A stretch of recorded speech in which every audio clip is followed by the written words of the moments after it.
మరొకసారి మరి జీవం కలిగిన ఆయన సంఘం ముందులో నిలబడడానికి దేవాదేవుడు నాకు ఇచ్చిన అవకాశానికై ఆయనకి సమస్త మహిమ ఘనత స్తుతి ప్రభావం కలుగును గాక.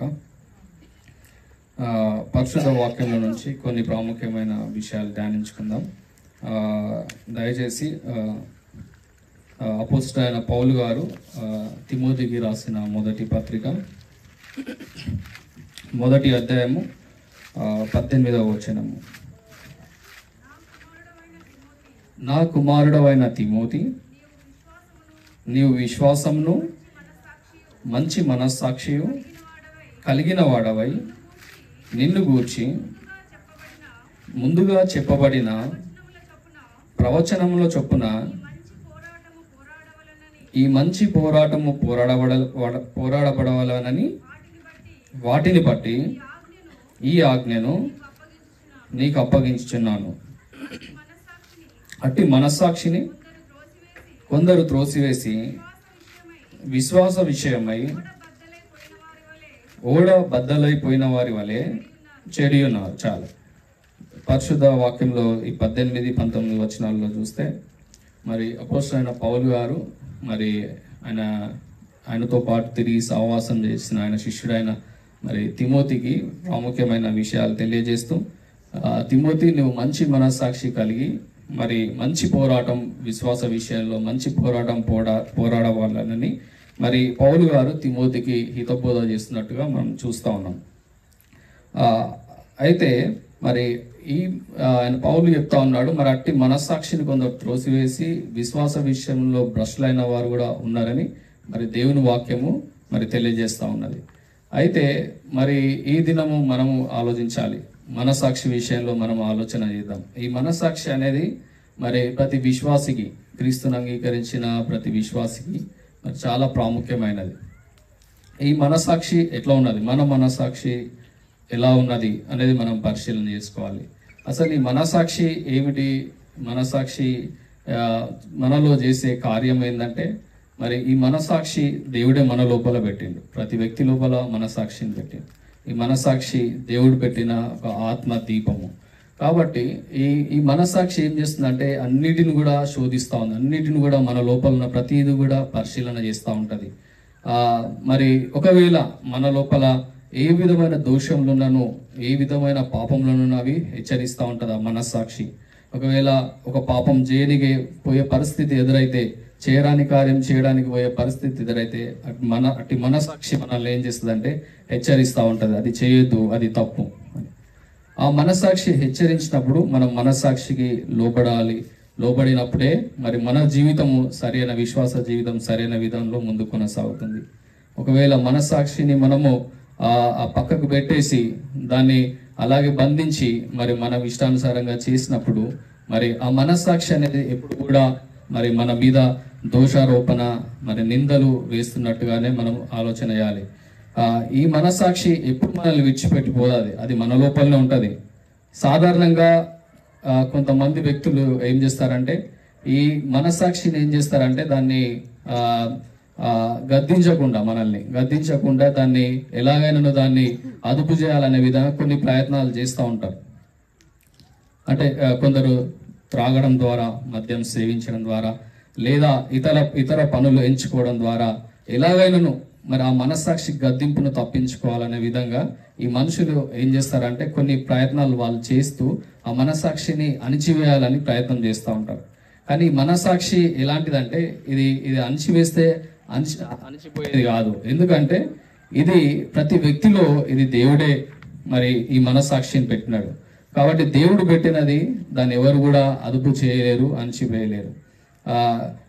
ఒకసారి ఏం జరిగింది, ఒక సందర్భం అంటే ఒక వ్యక్తి మరి తన ఇంట్లో పనిచేసే ఒక అమ్మాయిని మరి తను అత్యాచారం చేసి తనని మరి మర్డర్ చేసి హత్య చేసి మరి తన బేస్మెంట్లోనే కింద మరి పూడ్చిపెడతాడు. పూడ్చిపెట్టిన తర్వాత ఆ వ్యక్తి చాలా కాలము మరి ఆ విషయం మీద ఆలోచించకుండా తన సాధారణ జీవితం జీవిస్తూ ఉంటాడు. కానీ కొన్ని సంవత్సరాల తర్వాత తనని ఆ మనస్సాక్షి అనేది మరి తనని హెచ్చరించడం, గద్దించడం అది ఆపకుండా ప్రయత్నం చేస్తూనే ఉంటుంది. ఆ మనస్సాక్షి గద్దించినప్పుడు, హెచ్చరించినప్పుడు ఆయన ఆ మనస్సాక్షి నుండి తప్పించుకోలేకపోయాడు. ఆయన ఏం చేసిందంటే ఒక ఉత్తరం రాసి ఆ ఇంటిలోనే పైన మరి పైన సీలింగ్ లో ఆ ఉత్తరం పెట్టేసి మరి తను మరి ఆత్మహత్య చేసుకొని చనిపోయినట్టుగా మనము ఇది యథార్థంగా జరిగిన విషయం, నిజంగా జరిగిన సంఘటన. ఈ మనస్సాక్షి అనేది మనల్ని వదిలిపెట్టదు, మనల్ని వెంటాడుతూ ఉంటుంది, మనతోనే ఉంటుంది. ఇంకొక సంఘటన కూడా చూస్తే ఇది ఎంత ప్రాముఖ్యమైనది మనస్సాక్షి అంటే, ఒక వ్యక్తి చాలా గొప్ప వ్యక్తి, ఈ సొసైటీలో చాలా ఉన్నతమైన స్థానంలో ఉన్న ఒక వ్యక్తి ఏం చేసిందంటే చాలా చిన్నప్పుడు మరి తన జీవితంలో చాలా చిన్న వయసులో ఒక దుకాణంలో ఒక షాప్లో చిన్న దొంగతనం ఒకటి చేసింది. చిన్న దొంగతనం ఒకటి చేసి ఆ చిన్న దొంగతనం నుంచి కూడా తను తప్పించుకోలేకపోయాడు ఆ మనస్సాక్షి నుండి. ప్రతిసారి తను గిల్టీగా ఫీల్ కావడం, గిల్టీగా మరి తను బాధపడడం, అరే నేను ఇది చేసిన ఆ మనస్సాక్షి పదే తన గుర్తు చేస్తూ ఉంది, చిన్నదైనా కూడా. మరి అయితే ఆ వ్యక్తి చివరకు మరి ఆయన ఎంత పెద్ద ఉన్నతమైన స్థితిలో ఉన్నప్పుడు కూడా నేను ఒక దొంగని అని ఒప్పుకోవడానికి తను మరి ముందుకు వచ్చి మరి తన పరువు పోయినప్పుడు కూడా ముందుకు వచ్చి ఒప్పుకోవడానికి తను సిద్ధపడినాడు. కాబట్టి ఈ మనస్సాక్షి అనేది మనం ఆలోచన చేయాలి, చాలా ప్రాముఖ్యమైనది. ఈ మనస్సాక్షి మనల్ని గద్దించినప్పుడు మనం మనస్సాక్షికి లోపడాలి, దాని మాట మనం వినాలి, మనల్ని సరి చేసుకోవాలి. ఈ మనస్సాక్షి దీన్ని ఎవరు శాంతపరచగలుగుతారు, ఎవరు దీని నుంచి మనల్ని విడిపించగలుగుతారు అంటే ఆ మనస్సాక్షిని మనలో పెట్టిన దేవుడే దాని నుంచి మనల్ని విడిపించగలుగుతాడు, దాన్ని సమ్మతిపరచగలుగుతాడు. లేకపోతే ఆ మనస్సాక్షి నిత్యం రగులుతూనే ఉంటుంది. అది ఎల్లప్పుడూ కూడా అది ఆపివేస్తే ఆగిపోయేది కాదు. టెంపరీగా మనం కొన్ని ప్రయత్నాలు చేసి కొంతకాలం మర్చిపోవడానికి ఏదో ప్రయత్నం చేస్తున్నట్టు చేయొచ్చు, కానీ మనం దాన్ని ఆపలేం. ఆ మనస్సాక్షిని అనేది మరలా అది నిద్ర లేస్తూనే ఉంటుంది, మరలా అది తరచుగా గుర్తు చేస్తూనే ఉంటుంది, హెచ్చరిక చేస్తూనే ఉంటుంది. కాబట్టి ఈ మనస్సాక్షి మన మీద మోపే ఈ దోషారోపణ, నేరారోపణ నుండి ఎవరు మనల్ని విడిపించగలరు అనేది మనం ఆలోచన చేస్తే, మరి దయచేసి హెబ్రీయులకు రాసిన పత్రిక, అపోస్తలుడైన పౌలు గారు హెబ్రీయులకు రాసిన పత్రిక 9వ అధ్యాయము 14వ వచనం మనం చూద్దాం. నిత్యుడగు ఆత్మ ద్వారా తన్ను తాను దేవునికి నిర్దోషిగా అర్పించుకొనిన క్రీస్తు యొక్క రక్తము నిర్జీవ క్రియలను విడిచి జీవంగల దేవుని సేవించుటకు మీ మనస్సాక్షిని ఎంతో ఎక్కువగా శుద్ధి చేయును. చాలు. ఈ వచన భాగం మనం చూస్తే యేసుక్రీస్తు రక్తం ద్వారానే మన మనస్సాక్షి మరి శుద్ధి చేయబడతా ఉంది, మన పాపములు శుద్ధి చేయబడతాయి, మన మనస్సాక్షికి విమోచన, విడుదల కలుగుతుంది అనే విషయాలు మనకు ఇందులో కనిపిస్తా ఉన్నాయి. మరొకసారి చదవండి ఆ వచన భాగం. నిత్యుడగు ఆత్మ ద్వారా తన్ను తాను దేవునికి నిర్దోషినిగా అర్పించుకొనిన క్రీస్తు యొక్క రక్తము నిర్జీవ క్రియలను విడిచి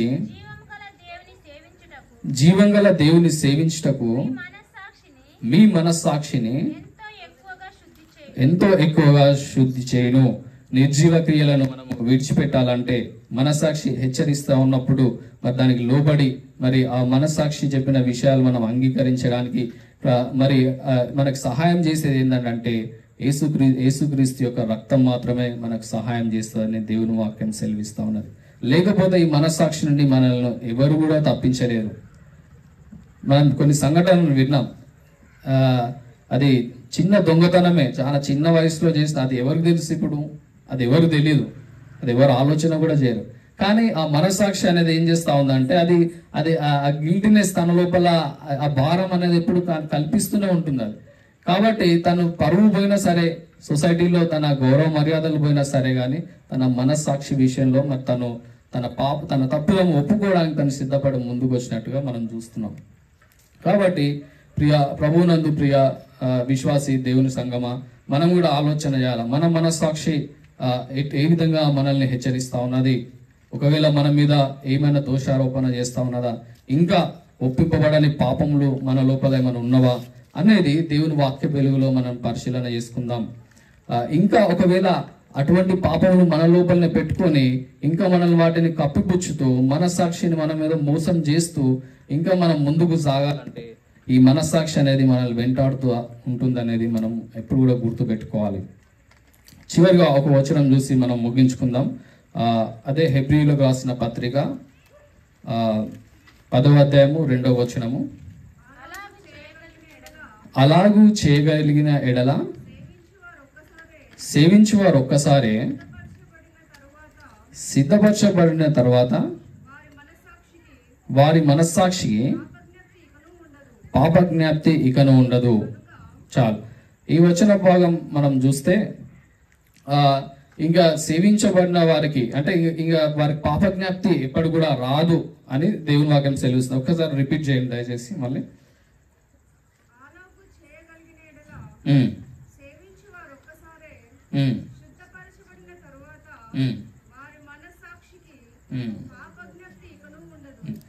సేవించిన వారు ఒక్కసారి శుద్ధిపరచబడిన తర్వాత అంటే క్రీస్తు రక్తం ద్వారా శుద్ధిపరచబడిన తర్వాత ఇంకా మనకి పాప జ్ఞాప్తి అనేది మనకు ఉండదు. అంటే మనస్సాక్షి మన మీద ఇంకా నేరారోపణ దోషారోపణ చేయదు. ఒకవేళ మనము ఈ మనస్సాక్షి మనల్ని హెచ్చరిస్తూ అలాగే మనము ముందుకు ఇంకా మన లోపల మరి విరుద్ధమైనవి దేవునికి విరుద్ధమైన అలాగే పెట్టుకొని మనకు ముందుకు సాగితే ఈ మనస్సాక్షి మనల్ని ఎక్కడి వరకు వెంటాడుతుందంటే మరి క్రీస్తు యొక్క న్యాయపీఠం వరకు కూడా మనల్ని వెంటాడుతుంది. అక్కడ కూడా మన మీద ఈ మనస్సాక్షి దోషారోపణ చేస్తుంది అనేది మనము గమనించాలి. కాబట్టి మరి మనస్సాక్షి అనేది చాలా ప్రాముఖ్యమైనది. ఇది హెచ్చరిస్తా ఉన్నప్పుడు మరి ఒక విషయంలో మనల్ని సరిచేయాలని చూస్తా ఉన్నప్పుడు మనం దానికి లోబడి దాని మాట విన్నప్పుడు మరి ప్రభువు మనల్ని ఆయన రక్తం ద్వారా పవిత్రులుగా చేసి మరి ఈ మనస్సాక్షి ఈ దోషారోపణ మరి మన మీద ఉండకుండా మరి ఒక యేసుక్రీస్తు ప్రభు యొక్క రక్తం మాత్రమే చేయగలుగుతుంది అనేది మనం గమనించాలి. ఎందుకంటే ఈ మనస్సాక్షిని పెట్టిందే మన లోపల పెట్టిందే యేసు ప్రభువు దేవుడే.